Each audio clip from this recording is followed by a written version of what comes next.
السلام علیکم۔ وحی اور نبوت۔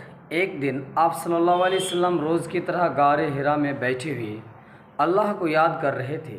اچانک اللہ کے حکم سے ان کے خاص فرشتے حضرت جبریل علیہ السلام تشریف لائے اور حضور صلی اللہ علیہ وسلم کو سلام کیا۔ آپ نے سلام کا جواب دے کر پوچھا کہ آپ کون ہیں؟ حضرت جبریل نے فرمایا، میں اللہ کا فرشتہ ہوں اور آپ پر وحی لے کر آیا ہوں، تو آپ پڑھیے۔ حضور صلی اللہ علیہ وسلم نے فرمایا، میں تو پڑھنا نہیں جانتا اور میں امی ہوں، ان پڑھ ہوں، کیسے پڑھوں؟ حضرت جبریل نے فرمایا، آپ کو سینے سے لگا کر دبایا اور کہا کہ پڑھیے۔ آپ نے پھر وہی جواب دے کر فرمایا، میں امی ہوں، کیسے پڑھوں؟ حضرت جبریل نے آپ کو دوبارہ سینے سے لگا کر دبایا اور کہا کہ پڑھ، اللہ کے نام سے، اقرأ بسم ربک الذی خلق، اللہ کے نام سے پڑھ، انسانوں کو، جس نے انسانوں کو گوشت کے لوتھڑے سے پیدا کیا۔ اب کی بار حضور صلی اللہ علیہ وسلم فوراً پڑھنے لگے اور حضرت جبریل نے قرآن پاک کی سورت اقرأ پڑھائی، وہ حضور صلی اللہ علیہ وسلم نے یاد کر لی۔ اس کے بعد آپ صلی اللہ علیہ وسلم گھر پر تشریف لائے اور حضرت خدیجہ سے سارا واقعہ سنایا اور جو وحی نازل ہوئی تھی وہ سنائی۔ حضرت خدیجہ آپ صلی اللہ علیہ وسلم کو مکہ مکرمہ کی ایک یہودی عالم اور راہب کے پاس لے گئے۔ اس نے سارا قصہ سن کر کہا کہ اللہ نے آپ کو نبوت دی ہے اور آپ پر اپنا کلام اتارا ہے، آپ وہی پیغمبر ہیں جن کے متعلق ہمارے مذہب کی کتاب توریت میں بہت سی باتیں اور نشانیاں لکھی ہیں۔ حضور صلی اللہ علیہ وسلم اس کی بات سن کر خاموش ہو گئے اور جو وحی آپ پر نازل ہوتی اس کو کپڑے پر، چمڑے پر اور درختوں کے چھال وغیرہ پر لکھتے رہے۔ پھر آہستہ آہستہ لوگوں کو اسلام کی دعوت اور ایک خدا کی عبادت کی طرف بلانا شروع کیا۔ سب سے پہلے حضرت خدیجہ آپ پر ایمان لائے اور دنیا میں سب سے پہلی مسلمان خاتون شمار ہوئی۔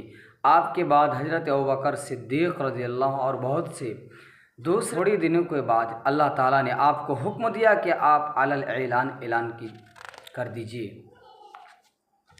کہ پیغام لوگوں کو سناؤ۔ تب ایک روز آپ نے مکہ مکرمہ کے بہت سے آدمیوں کو جمع کیا اور آپ کے قریب ایک پہاڑ پر سب کو لے گئے۔ وہاں آپ نے مکہ والوں سے پوچھا، اے قریش کے لوگوں، اگر میں تم سے کہوں کہ اس پہاڑ کے پیچھے سے تمہاری دشمنی کی فوج آ رہی ہے جو تم پر حملہ کرے گی، تو تم لوگ یقین کرو گے یا نہیں؟ سب لوگوں نے ایک زبان ہو کر جواب دیا، ہم ضرور یقین کریں گے، اس لیے کہ ہم نے کبھی بھی آپ سے جھوٹ نہیں سنا۔ آپ صلی اللہ علیہ وسلم نے فرمایا، اگر تم مجھے سچا سمجھتے ہو تو سنو، خدا ایک ہے، اس کے سوا کوئی عبادت کے لائق نہیں، جو اس کو نہیں مانتا، وہ جو بتوں کی پوجا کرتا ہے، وہ سب کافر ہے۔ میں اللہ کا رسول ہوں، تم لوگ اللہ پر ایمان لاؤ ورنہ دوزخ میں جاؤ گے اور تم پر عذاب آئے گا۔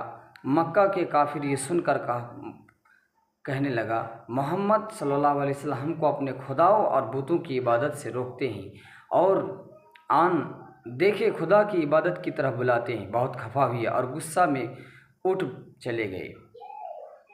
تھوڑے دنوں کے بعد اسی طرح گزری اور مکہ والے آپ صلی اللہ علیہ وسلم کے خلاف باتیں کرتے رہے۔ ایک روز پھر آپ صلی اللہ علیہ وسلم اپنے قبیلہ قریش والوں کے سامنے اللہ کا کلام اور دین اسلام پیش کیا۔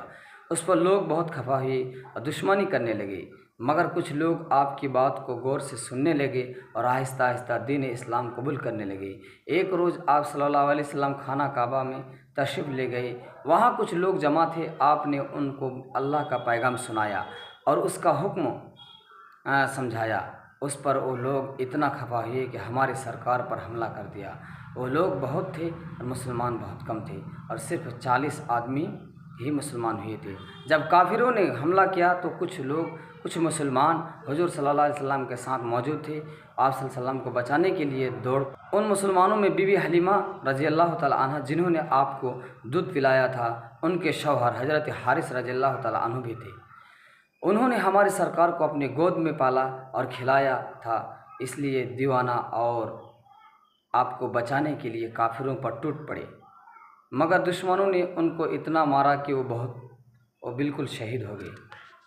اسلام میں سب سے پہلی خاتون حضرت خدیجہ رضی اللہ تعالیٰ عنہ تھی۔ سب سے پہلے مسلمان مرد حضرت ابوبکر صدیق رضی اللہ تعالیٰ عنہ۔